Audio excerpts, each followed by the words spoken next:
for his vibrant meditation. It's very relaxing and giving all the energy at the end of it.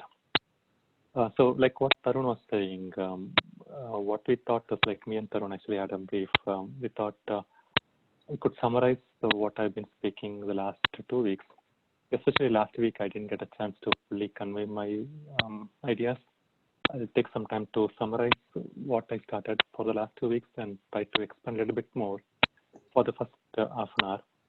Then it will be a good idea to have me and Tarun speak on similar topics, but on a different perspective. So we thought that might be a way to convey some of the contrasting ideas in a way that it actually has different perspectives, and we could ponder on that furthermore.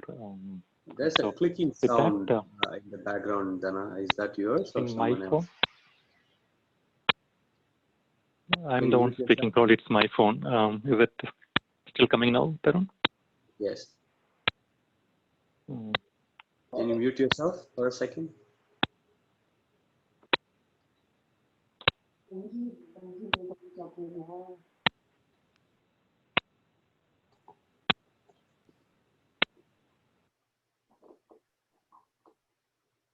It's gone now. So I think Dhana is dropped off and he'll be back online. Coming back again now? Yes, it is. It's definitely me. Let me drop and I'll dial back again 1 minute. Sure.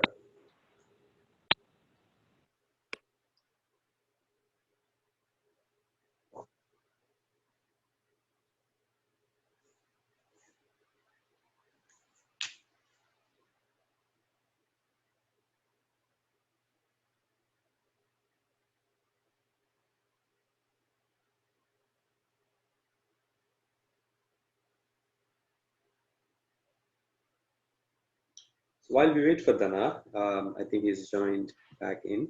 So we're talking about various aspects that influences us. First few weeks we were talking about the thought analysis and what the thought comes in and everything. So now we go in depth into one of the source or the reason for the thought analysis, which is the memory, which plays a major role in getting things into our perspective. The biggest problem that we face on all these years is how and when and what makes us manage our memory. This is the biggest challenge. Like first and foremost, anything that we talk in Sky or any meditation that we do, we generally try to do the analysis. Introspection is all about trying to do the analysis of going into the depth of the knowledge in what we have. So if anybody knows about artificial intelligence, there's only two different things that that always starts a brute force algorithm. One is the breadth first, and another one is depth first. Breadth first is like you just go on the surface of everything, and then you go to the next level, and then next level, and then you slowly go through the entire horizon. As a depth first is like you pick one point, and then you just jump straight deep into that one all the way down. So when we have these introspection classes that we do in Skies, we first go on a breath and then tell us all the different aspects of all meditation that we go. The satsang that we do on a weekly basis, that's what we do on a regular basis, is to go in, take one and then go in depth, do the analysis, how each person's have introspected themselves, and then come back with what they think, what the perspective is. So Dhana has went further, and then he came up with a solution about how the memory works and only the aspect of memory. Today we will try to see how memory works with the thought, and we'll have a conversation and have an open question and answer session along with it. So I think Dhana is back in, so you can summarize what we have gone through so far, and then we take it from there.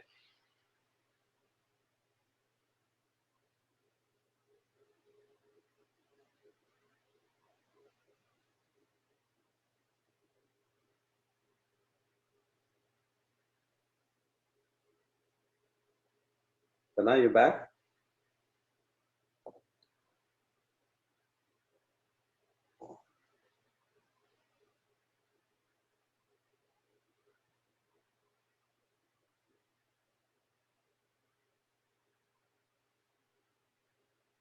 Hello, Tarun, could you hear me now? Yes, very well. Okay, great. I dialed in from this phone number, so you would see a phone number popping up. Do you still hear the clicking noise, Tarun, or it's okay? We don't. It's very clear now. Okay, very good, very good. Thank you, Tarun. Okay. Yes, so, okay. So continuing on, right? Yes, so we'll take the first few minutes, trying to summarize. And I was saying earlier, I didn't get a chance to express my ideas on like the thoughts last week. I'll take some time to go a little bit in depth, like what Tarun was saying. And then we'll have a chance to have some like kind of dual ideas between like what I was thinking, what Tarun is thinking on some of the terminologies, like some of the basic terminologies like mind, consciousness. We'll try to define that, and then we'll open to questions. So let me try to summarize what I've been trying to convey in the past 2 weeks with respect to memory and how it is having a role in our brain's processing and defining ourselves.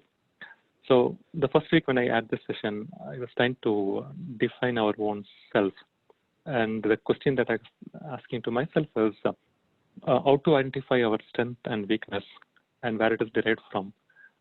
Because the idea is like once we get to the root of like where some of the characters are coming, it's easy to change ourselves.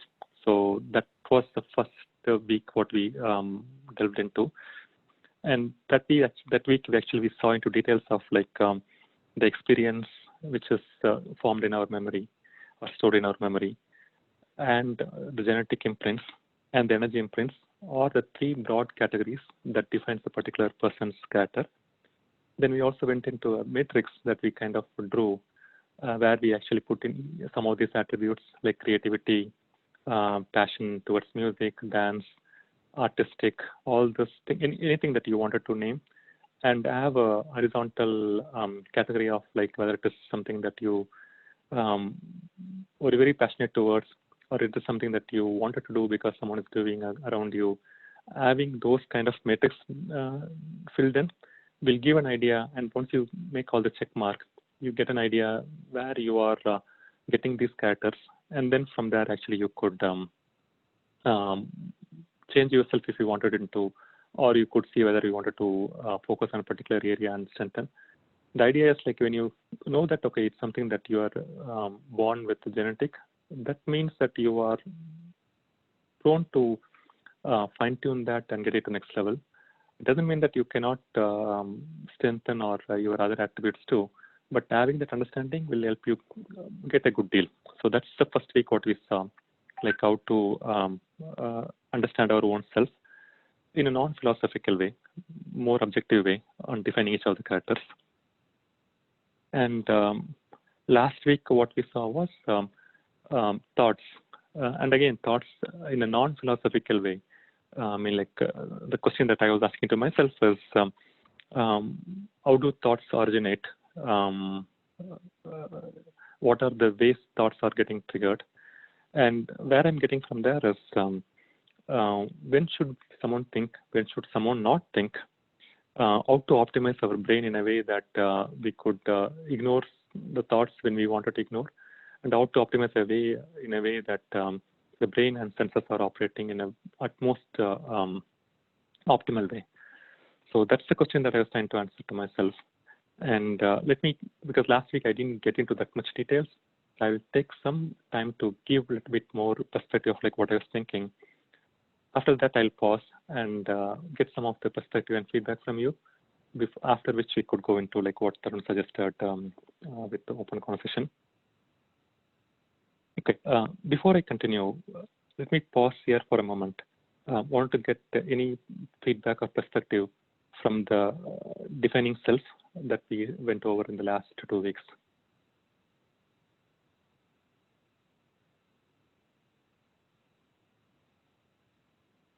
Okay, I'll continue. And I mean, if people wanted to come to video, that would be great too. That way at least I could see their facial expressions if they are able to acknowledge. So even if they're nodding the head, I could see that, which I'm not able to see right now. Okay, so, and I'm not coming into video for a particular reason. I will explain as I go into. Yeah. So the next thing that we thought we could go into detail is like the thoughts, right? How thoughts are originating. again, I'm stressing it again. It's not a philosophical way of looking into like thought. It's more around like objective way of looking into like how thoughts are arising. What are the different ways thoughts are coming to us? And the final goal that I'm getting is like how is our brain interacting with interacting and getting the thoughts, and how should we able to define or control is the wrong word, have a understanding of like when we should think, when we should not think. Let me give an example what I'm talking about, right? When should we think and when we should not think, and then I'll go into some more details. So I gave an example last week about like a table tennis, but that might not be registered to everyone because not everyone will play table tennis. So I thought it's a good example to articulate when to think, when not to think, using the current, what is that time speaking right now, right? So as I'm speaking right now, it's very clear that you are hearing this, your ear is interpreting all the words and it is getting to the brain. The brain is not taking each word by word context, it is understanding the sentence that I'm giving, and it is getting the meaning that I'm conveying through sentences, and it is registering. Let's assume for a reason, for a minute, right, you are understanding what I'm talking about, or you interpret what I'm talking about. You're also thinking on the back of it. Because last week when I was saying that, I just showed a small diagram. The brain is interpreting through the sensory perceptions like eye, ear, and all the senses. And the brain is interpreting that sensory perception along with the memory that it has formed so far, and it is creating the thoughts, right? So that's one of the way to create a thought also, using the sensory perception. Brain is interpreting and creating a thoughts, right? So as I'm speaking right now, the ear, the microphone, and my whatever, forgetting the technology, you are hearing it, and it is getting to your brain, and you are interpreting what I'm talking about, right? Let's assume that for a minute, the memory that you have formed so far about myself, right? You know Dhana as a person, but you don't know how I look like, whatever, right? You don't know me in person. Some of them will know, most of them don't know me. Some of them who know me, right, already have a prejudice or a bias about like what kind of person I am, what kind of thoughts I bring to the table, what kind of personality I am, right? That already is in your memory imprints, right? And as I'm speaking, the memory that you have formed of me so far is already playing a role in trying to interpret what I'm saying. Hope you get what I'm saying, right? So it's not just the words I'm saying, it's not just meaning that I'm saying right now, but it's a combination of like what I'm saying right now, in addition to the bias that you already formed about me so far. So what it means is you are not able to interpret what I'm saying right now, but you're already interpreting the lens of what you already formed about me so far, right? So with that, you're kind of thinking as I'm speaking, as you're hearing me. So the thinking is going to interrupt your processing knowledge of what I'm saying. So that means that you're not able to take up with an open mind. It's not that you're not open, I'm not conveying that, but you're not able to take it open mind what I'm trying to convey, because you're already biased with what I'm trying to, what impression you formed of me. But let's for a moment, forget all those nuances. You don't think at all. You just register what I'm talking, right? That registering is what actually is going to be very optimal. You could later on interrupt it. You could later on interrupt to say whether it is like total nonsense or it makes sense or it, some of them make sense. That is totally fine. That's totally perfect. But if you're biased with my memory, and if you're biasing my sentence, what I'm speaking right now, on the top of your memory, then you are not doing injustice to yourself to understand what I'm trying to say. So what it means is there are points when you should not think. You should let the brain register what it is getting at that point in time, and then you should acknowledge and think through it. So a good speaker should pause periodically. That is the pause when he actually lets the listener digest and be able to think on the top of it, right? Because if he doesn't do that, the listener is not able to get the time to do the thinking. And the listener also should be able to not think, but just register what the speaker is saying, and being able to acknowledge and then do it later on. So this combination of like when to think, when not to think is going to get the brain the much more optimal capacity in terms of registering what it needs to register and then think on the top of it. And now let me pause to my earlier example, right, to see if this kind of makes sense.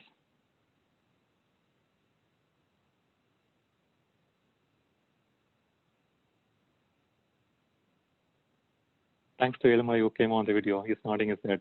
Really, these are motivating aspects for a speaker. Thank you, Elmar.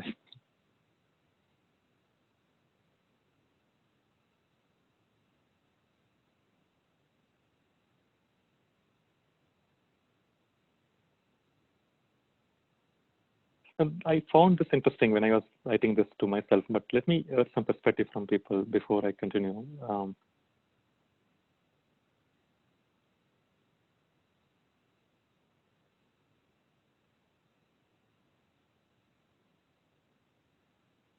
I'll have to just go with Elimalai's smiling alone. Okay, so hope that makes sense.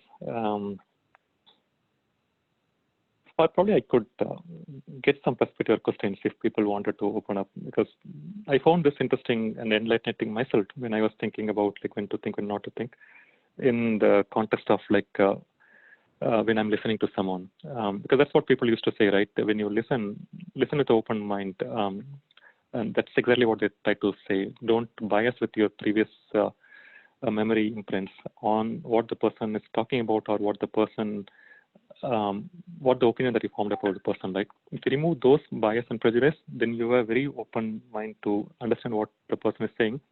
Then you could always acknowledge and put your brain power onto it.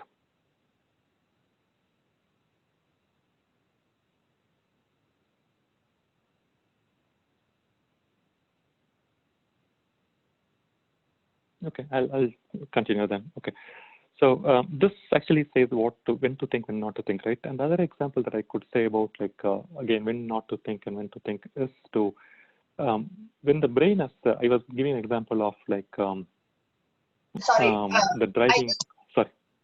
I just have a question. Sorry, I mean, sure, we say that, I mean, I understand you saying that we should listen with an open mind when somebody is talking, but human psychology is you go back to something only when you see the value. Only when you have that bias, you tend to go back, right? Right. So without that, with an open mind, we cannot listen to everybody. I mean, it's not that we cannot, but we usually don't. We go back only when we think, yeah, it's good. Only when that bias exists, we go back, right? No, very, very valid question. I'm glad that you actually asked the question. If you, let me reiterate what I said before, right? It's not that I was saying that you should not have a bias. I was saying that, okay, when the brain is registering the sentence, at that point in time, you should not have a bias. You should register it and then go through your bias and go through your memory imprints and analyze that and form an opinion. I'm not saying that you should not form an opinion at all. You should not form an opinion as the speaker is speaking. You should do that to post that. I mean, that cycle could be like a matter of like 2 minutes, matter of like 3 minutes, or matter of 5 minutes. That is totally fine. But you should give that time lag for the brain to assimilate or register what the speaker is speaking, and then you put your thoughts on top of it. Because what happens is like, if I'm getting your name, Meena, right? As you are hearing it, the brain is like super powerful, right? It doesn't wait for a nanosecond. As you are listening, you are already applying your memory imprints on the top of like what I'm speaking. That means that thought is cluttered. You are not able to understand what I'm speaking because you're already interposing or superimposing your analysis on top of my words as I'm speaking. That means that you're not able to form a clear opinion on what I'm speaking because you're already biased on what I'm saying, right? But let's assume that for a minute or 2 minutes, you are just listening to what I just said. And then you analyze on the top of it what time to convey. Then you are having a better opinion about like what I'm trying to say, whether it makes sense or not making sense. That's the reason I was saying that each speaker should also pause. That pause will give the listener an opportunity to form the opinion on the top of what was conveyed. See what I'm saying? So it's not that I'm saying you should not have a bias. You definitely should have a bias. That's only way you will be more, analytical and intellectual and be able to apply your understanding on the top of it, but you should not do that as you are registering what the brain is doing at that point in time. Sure, I'll try. Thank you. Sorry, just give, let me give a different perspective of what Dhana was trying to say. See, imagine, this is a conversation that usually happens between, I just turned on my video just in case to give Dhana some inspiration. I don't look well groomed, but hopefully soon. Locked on everyone. So this is usually a conversation, right? Me and my close friend, usually when we have conversations for a long period of time, what happens is like, at some point of time, we both pause for a second and we don't know what to do and everything. And suddenly one person starts talking or chatting, whatever it happens. And then out of certain compulsion or compulsive force, the other person, say for instance, my friend is coming in talking about something about that they're going through or the experience that he or she is going through. And suddenly what happens is my thought process comes into my picture and says, oh, exactly, this is what I did some time back. And out of compulsion or out of habitual existence, what we do is I try to reply back instantly and not letting the other person complete their work. So what happens is the flow of the thought process interprets itself, and then my flow comes into picture. So what happens is the idea gets clashed against each other, and then it creates a huge impact or mental disturbance. So usually this is the reason why, one of the reasons why I love to have a long conversation with the other friend is like, we are like a pot or a piece of gold, which is generally corrupted by various things that we have learned over a period of time. For instance, it's like impure. So my friend, when here she points me out, telling that, wait, I am in a conversation right now. I'm in a flow describing certain things. When you do certain things in between, what happens is, one, you interrupt my flow. If you have to talk, tell me beforehand, I will stop. You finish your conversation. Let's convert and finish that conversation. And then let me start the conversation and you listen. When we have difference of opinion and then we put the thought at the same time, there is nobody to listen to it at this point of time, making a huge mess out of it. So these kind of conversation, when we have it with duality, with two different people, it kind of having that personal relationship of understanding each person to have a conversation very freely helps out in a much broader perspective, because this kind of gives me an habitual things. I sometimes go back and think like, no, I'm not a person who goes and interrupts somebody. Why am I doing it right now when I have a conversation with this particular person? Why is my brain not letting me stop? Or why is my thought process, my mind coming in and habitually interrupting the other person's thought with what I am having right now? Am I not a good listener, or am I not a right person to listen at this particular point of time? When sit back and relax, sometimes what happens is, unless the other person tells you that you're interpreting or interrupting their conversation, it's difficult for us to do it. Why are we doing that way? Are we habitual that way or not? So this is the reason why most of the conversations, if you see, are dualities or duets that happens. Like in Mahabharata, right? Arjuna and Krishna is a duet. There's a Guru Sishya Parampara where somebody talks and somebody listens. It's not about just a topic that comes out. This is the reason why we always say that do not just simply listen to somebody, come into the conversation, but come into the conversation when an opportunity is provided to you, rather than trying to come and do it. Not all of us can do it. Definitely the friend, the close people who come and tell us that like you're doing it wrong at this point of time. Sometimes what happens is we take that difference of opinion as their personal, bad things, and then we, unfortunately terminate the friendship. But if you look at the inner meaning behind that, is not only a close person who loves you so much will come and tell you up in your face saying what you're doing is wrong. Let me talk. You listen. When you are ready to talk, I will listen. That's where the best friend comes into picture. But unfortunately, what people think these days is because of the gratitude that is provided to us over a period of time, that only the person who gives us gratitude or the person who does flattery is our best friend, and then we do the same mistake to the other person, and the flattery glows around, and we don't get to nice friends. The social media that we have right now is, if somebody gives you a like, we love it because that's flattery. Flattery is not friendship. Friendship is where you point out the mistakes of the other person and improve yourself and the other person. But it also tells us the habit that we get through of interpreting somebody else's conversation in not letting the other person complete it is what happens over a period of time. So most of the times when somebody teaches, so I usually take the example of Bhagavad Gita, is when Arjuna was constantly talking to Krishna, Krishna never answers his question directly. He goes around and then he keeps on talking about something different. So when Arjuna at one point of time talks about the sin he is going to commit, Krishna comes and tells him not about the sin he is going to commit. He says, like, whatever the good deeds that you have done so far, it also comes to you. He never talks about the sin that Arjuna thinks he's going to commit. So for us, in mentally, what happens is any sin that we commit, we don't want to own it. But any good things that we do, we want to own it. That's how we've been trained over a period of time. This is the habit that we get into perspective, that the habit takes over. A close friend of you is usually the one who points out to that mistake and then does it. 90% of the time, if you get that close friend, the conversation between the friend becomes much more lively, even though it will have agreements and disagreements and everything. Eventually, you end up with a common agenda.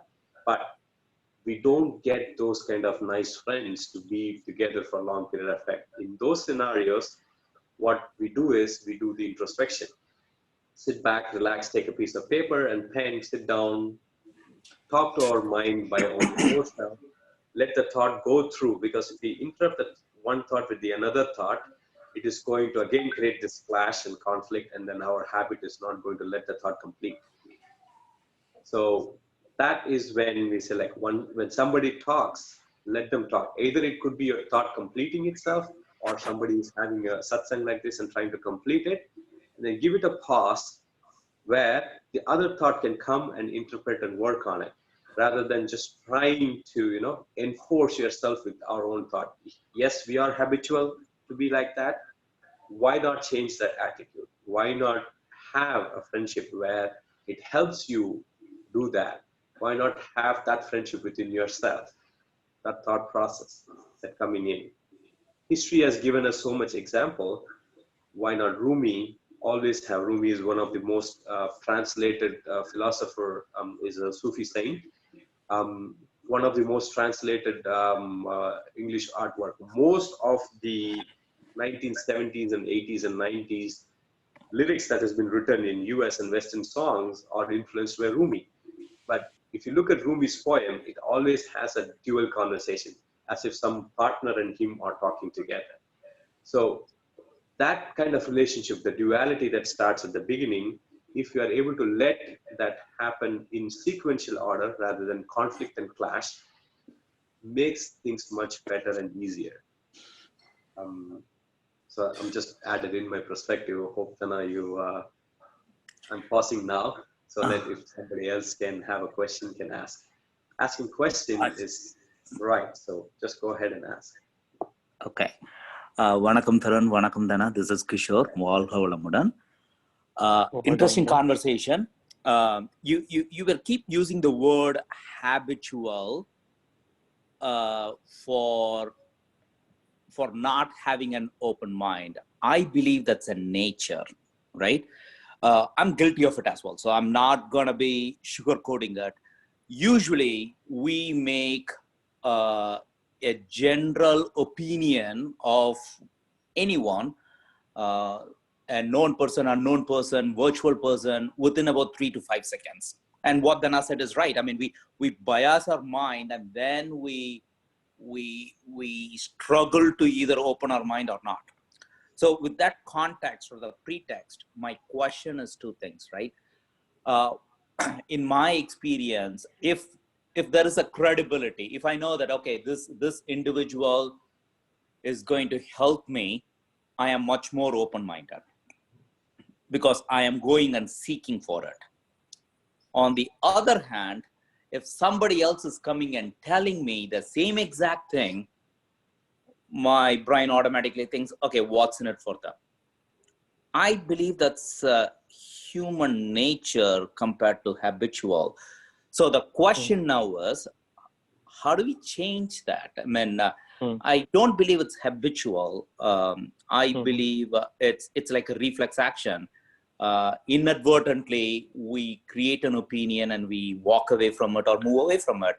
And the best example is with our spouse. So with that, I'll pause here and see what either one of your reactions are. Definitely. Sure. Before I let Kishore. Dhana take it, I'm just letting you know, go to dictionary and then find the meaning of habit. Okay? A habit is actually an uncontrolled or what you call, what you said is the reflection of, it's a reflex. Habit is reflex. Wake up in the morning and then you brush your teeth is a reflex. So what you said is your nature of reacting to a certain things is actually habit. So you answered your own question. What is habit? Just go and look at the meaning of it. It's just what you react to a certain situation at a certain time is habit. If my habit is to react without letting you complete, that's my nature of not letting you complete your conversation and then throwing my thought into it. That's my habit. How do we change it? That's what I said, is you introspect or let your close friend observe you properly and give a proper feedback, not sugar-coated, upfront, in your face, saying this is the thing that you're doing it wrong. If you're not able to take it, sit back, relax, meditate, come back, take it. That is the reason why most people say your enemy is your best friend, because your enemy is the one who is pointing out right into your face, making you a better person. A friend who's sugarcoating is not actually a friend. Yeah, with that, I'll let Dhana take over from there. Thank you. Sure, thanks, Arun. But Kishore, I definitely amazed with all your questions, right? I've seen in introspection too. You have a very good knack of asking very right questions. If not for the right questions, you don't actually have a way to think about it, right? But coming back to what you actually asked, right? What I was able to get to the next level is how to get to that point. Because what I said earlier was when to think, when not to think. But that's I was just giving an example to give an idea about when should be thinking, when should not be thinking. But that's not a problem statement that you're solving, right? We have to get to the next level. How to train our brain, or how to get our brain in a state where actually it knows that it should be ignoring certain thought processing, and how to get to that point. That's actually what I was getting to. So you asked the right question in leading me to get into that. So Ferdinand, you answered about like habit and then like what are things that is happening. What is happening in our brain at a point in time, right? It is forming a bias, as you said, and as I was saying earlier too. And the bias is very strong, right? The reason why I didn't turn on my video is, as I'm speaking, you are actually listening to me as well as seeing me also. There are two senses in play, right? Rather than having only one sense in play, you are having two senses in play. The eye is also distracted, seeing me. And seeing me speak the way I speak, it is going to get additional thought processing in the way you might relate to someone else. And it's going to get more thoughts into that. And that's the reason why someone would recommend, right, when you are listening, have eyes closed. Because then you are having only one sense in play. And you are trying to be optimal, not to be distracted with multiple senses getting inputs to your brain. And having only one sense so that you could be better optimizing your brain's power. So let's get to the point, right? So you are listening to me. but you already formed an opinion about me because whether you know me or not, as you said, the first 2 or few seconds, you're already forming an opinion. But let's have a insight into that, right? For a moment, if you pause and say, okay, I wanted to get the best out of this conversation or this discussion. Once you refactor your brain to be like that, and that's not going to be easy. I mean, it's going to be coming at multiple practice. But once you refactor your brain to say, okay, I'm going to get the best out of this conversation. I'm going to get the best out of this time that I'm investing right now. And I'm not going to clutter with my earlier bias. Then your brain is programmed a little bit differently, right? If the brain is programmed a little bit differently, you are going to be opening up yourself to what the words coming out of me and the sentence coming out of me. And it will be registering first. It will be registering. Then I need to pause, or you have to ask me to pause at some point in time. Take a time to acknowledge it, and then you could analyze all the stuff that you could do at that point in time. But you registered between. All I'm trying to get to is having that refactor in your brain to say, okay, I wanted to just listen to this guy, and I wanted to get the best out of this, and I want to make my senses as much as focused possible, and closing the eyes and just listening and not having any other distraction is one way of getting into it. The other way is like after you do meditation, multiple meditation, your brain is already programmed optimal. That is another way to get into it. But right at this moment, I mean, I can't have a solution that you could meditate and come back in 2 months or whatever, right? Right at this moment, if you say that, okay, I want to get the best out of this discussion, refactor your brain with that particular objective, you'll be open to that. You'll be definitely open to it. I might be taking total nonsense, but it doesn't matter because you just refactor your brain to actually getting the best out of my sentence, and that's all you need to actually be doing that. Kind of partially answering the question, sure, I'm not fully answering a question because there's much more to how the brain is operating, but this is what I was intending to go earlier on also, and your question actually was leading me into that path. Okay, if I may, I mean, I do agree with you. You're not answering my question, or you and Tarun are answering like Krishna in a roundabout way, and unfortunately, I'm not Arjuna to understand it. So maybe let me rephrase my question to the point, which is if I need to build the habit of having an open mind and listening to other people's thought process or where they are coming from before I react to it or respond to it. So the question is, how do I practice it in a simple way? Correct. And it's not that I didn't answer your question fully, Kishore. I didn't say that way. I was answering partially, right? Because part of the other answer is like how to get to a meditative mind or meditative brain, right? That's what I was kind of procrastinating.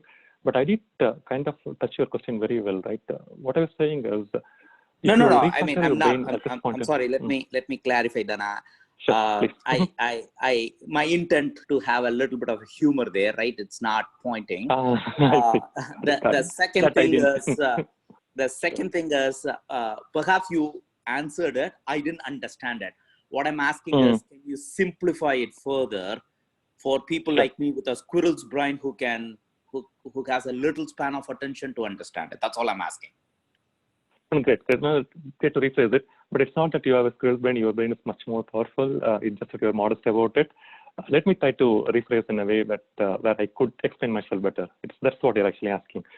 So what I was trying to convey earlier, Kishore, is there is a bias that you already formed about me, right? Or whoever is speaking in front of you. That is totally right. And the brain is supposed to do that, because that's the only way the brain will be able to get instantaneous reaction, because it can't be forming a bias after 5 minutes, because they need to stay at the 5 minutes, right? So you're totally right. The first few seconds, it is going to form a bias of anyone who is speaking in front of you, right? And for myself, you would have definitely had some interactions with me earlier on, right? In some form or other. And adding more, you already got some bias about me.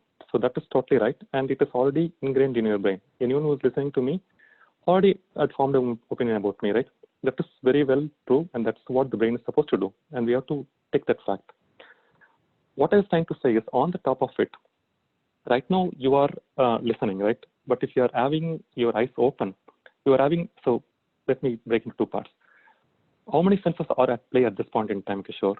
Either you are listening with an open eyes, or you're just having your eyes closed. There are two things to it, right? But what is the purpose of this conversation? What is the sense that is in play? It is only ear, right? If I'm opening my eyes, I'm having another sense in play, and that is also going to have additional input to my brain, and that is also going to have additional thought processing coming to me. One way to achieve that is close your eyes so that you are listening only through your ears, and that way at least your number of sensory inputs coming to your brain is limited. That's one way of optimizing it. So that's one way of doing it. Second thing is, before the conversation starts, you are here investing your time, right? You have other things to do. You're wasting your time trying to get something out of this, right? While you're doing that, so what is the best way to get the best out of this conversation? To have the brain programmed for this particular time, saying that, okay, I want to get the best out of this next 2 or 3 minutes. For that to happen, I want to get all my bias out. Let me see, okay, what the sentence are coming. It's all matter of like reprogramming, right? Because that's all the brain is so plastic and it is so reprogrammable very fast. You just put that the thought into your brain, Kishore, right moment before you start listening to me, the brain will adjust itself. It might not be able to adjust right away in this moment, but if you keep on putting that thought into it, over a period of time, it might be in the next 10 minutes, will be getting better at it. And then you'll be able to just listen to what I'm saying, pause for a minute, and then reapply your thoughts.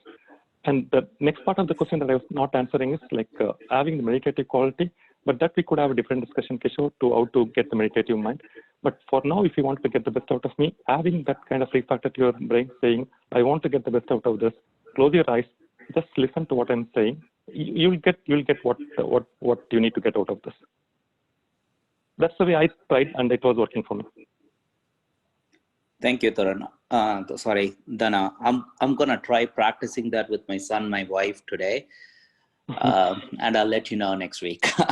I'll try to close my eyes and listen to them. No, it's not. I mean, I know why we need it. We know, or at least I want to have an open mind all the time, but the part that I'm struggling with is the how. How do I do it consistently? When I am in a calm mind, absolutely, but in a average day, well, I default back to my habit. So I'm correcting myself, Tarun, here. So I'm defaulting back to whatever that I do by nature, right? So consciously, how do I make this as part of my lifestyle consistently? So I'm going to try this. I'm going to practice this, and I'll definitely come back to you with either of the responses. There's one more thing, Kishore, that I could also say, right? We talked about brain a lot, but I mean, our body is structured so well, right? More and more we understand, more and more we kind of enlightened about it. One thing that I got to know in the recent past, which might be something that you know very well, it's like if you let the brain do all the things, right, then there's no check and sum. Anything that you see in nature, right, there is always check and sum in some form or other, so that there's no monotony, there is no one single thing taking all the power. So in our body, the breathing, right, is another check and sum that lets the brain keep it under its own sense or control. So what it means by that is, as you said, right, if you see your spouse, that's a memory that you've formed over the past lot of years, right? It's not going to be easy for you to just to say overnight or today just to get all the bias out. But what you could do is, or what I'm also trying to do is, the breathing. When you get a very deep breathing, right, not the shallow breathing, the breathing is the way for the brain to be taking its senses out, meaning its normal operation out, and the breathing actually gets the brain open up a little bit more. And that's something that is powerful too. So that's the reason why people always say, right, take a deep breath whenever you are stressed and all the stuff like that. So that's another technique. And these are all multiple techniques, right? Meditation gives you a lot of techniques. But normal day-to-day, normal times when you are speaking, when you want to have like the open chat, because you, as you said, right, in the morning, you are having very calm mind. In the evening, it's going to be like flooded with all the things that happen throughout the day, right? You didn't have time to pause. But how do you get over that? Breathing, right? Breathing is another way to get your brain a little bit relaxed and open it up. And then you refactor the brain saying, okay, I wanted to rest and listen to what this person is saying. Those two things, refactoring in the moment and having the breathing, they are kind of complementing. And I found that very interesting, Kishore. I mean, like you could try it for yourself too, or best ways to open up ourselves and get to listen to what the other person is saying. Obviously, you have to react to it a little bit faster. That's the second side of it. But the first thing is like getting to hear what the other person is saying. Again, closing the eyes, breathing, refactoring. These three techniques go a long way to get that understanding. Thank you, Dhana. I promise to report back to you. I'll try practicing it for this week, and I'll let you know how it goes. Sure, and I'm practicing too. It's not just you, right? It's all practice that makes us to get to the next level. Yeah. Hi, this is Jyoti. Can you guys hear me? Yes. Yeah, hi. Thank you, Dhana and Tarun. Thank you so much. It really gives so much of insight of what we are doing. But I would categorize this from my perspective.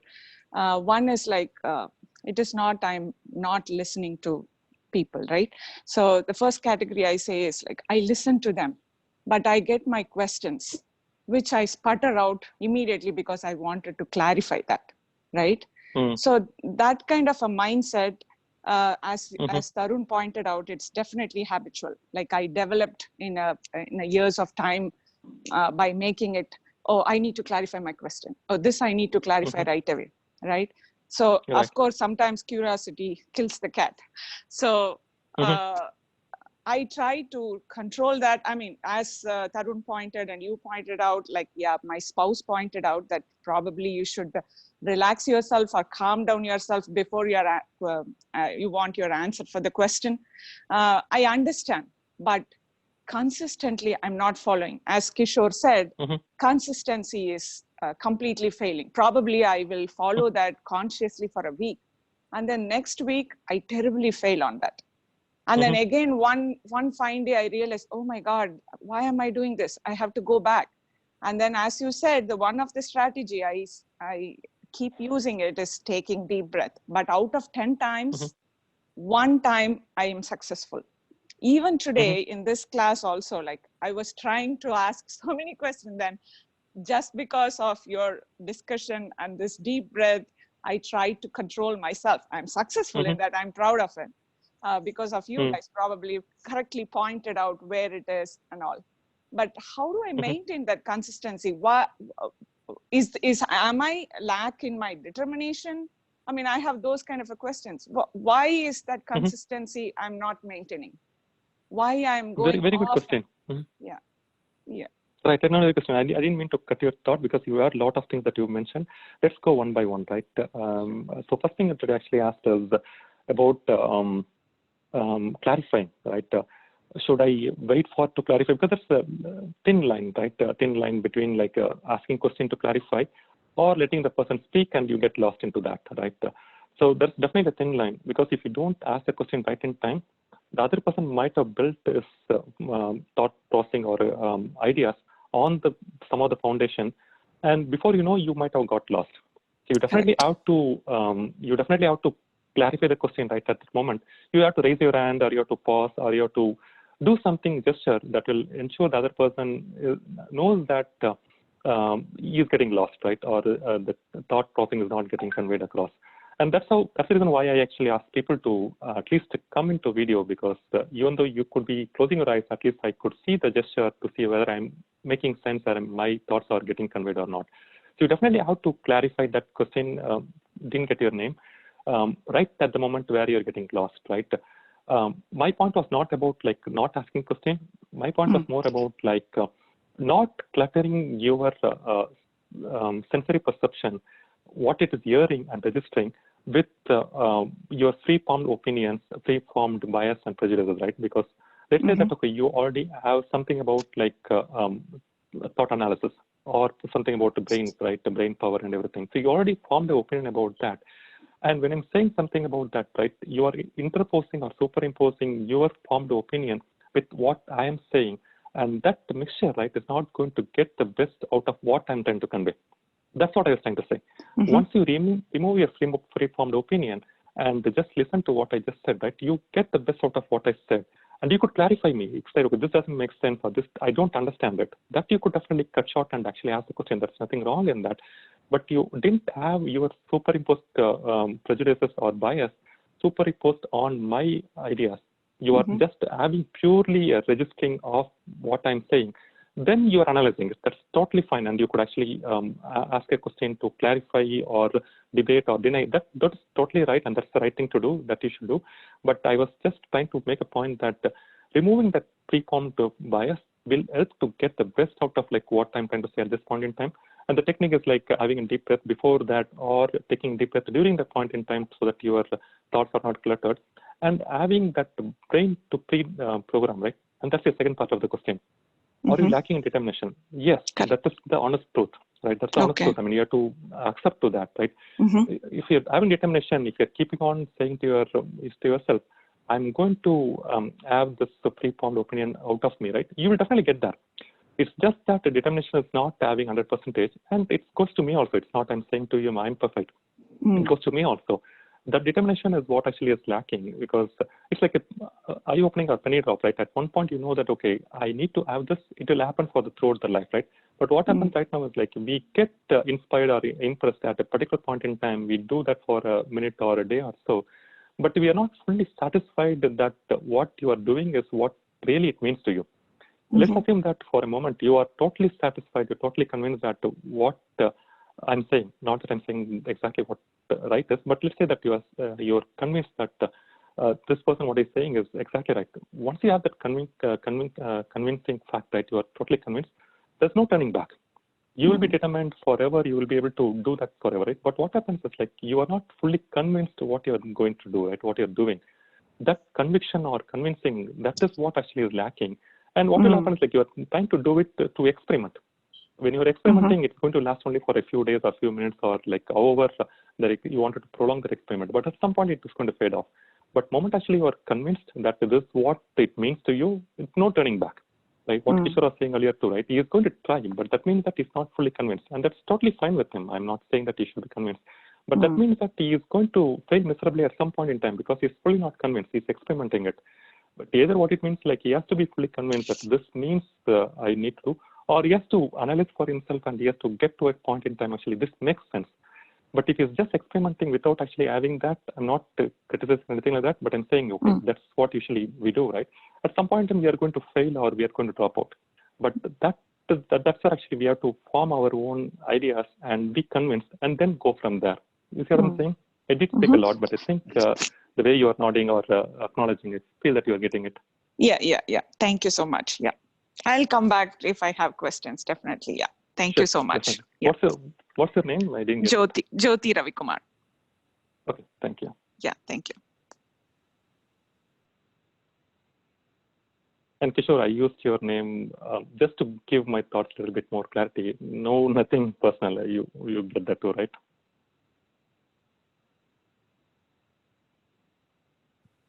Absolutely. Yeah, we get good sense of humor. So.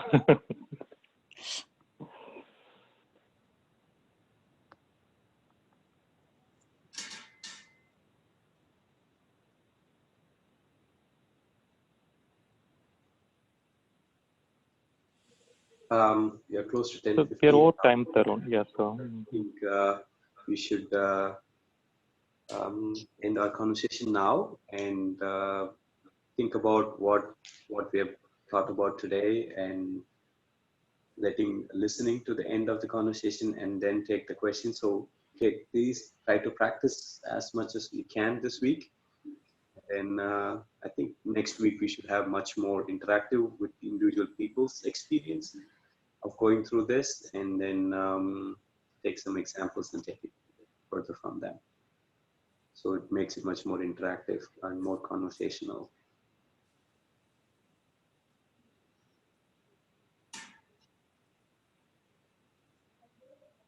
great. Thanks, Tarun. It was very interactive today. Like I loved this session today. Yeah. So next week, everyone, please be prepared to convey your personal individual experience and how you overcame. So you can go further into it. So the more deeper we go, the conversation gets much interesting and helps us improving much better among ourselves. Again, each questions that you ask and each interpretation that comes through is not only helping you, it is also helping other person, because some may be shy asking question. So by the time you ask a question, it kind of opens up. I say, yeah, that's the same question I had in my mind too. Some may be going completely off topic, but it's kind of gels together that we are working together and improving ourselves.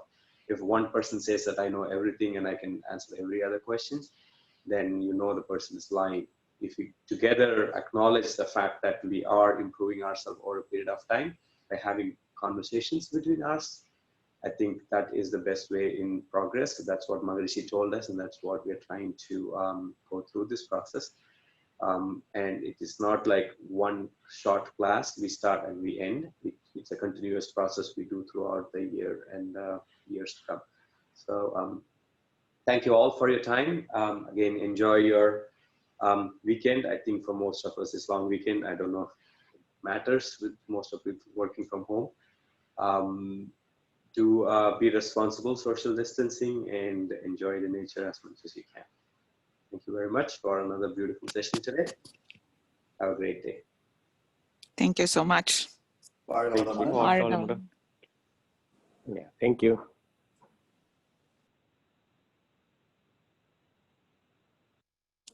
Thank you, Valhalla Madam.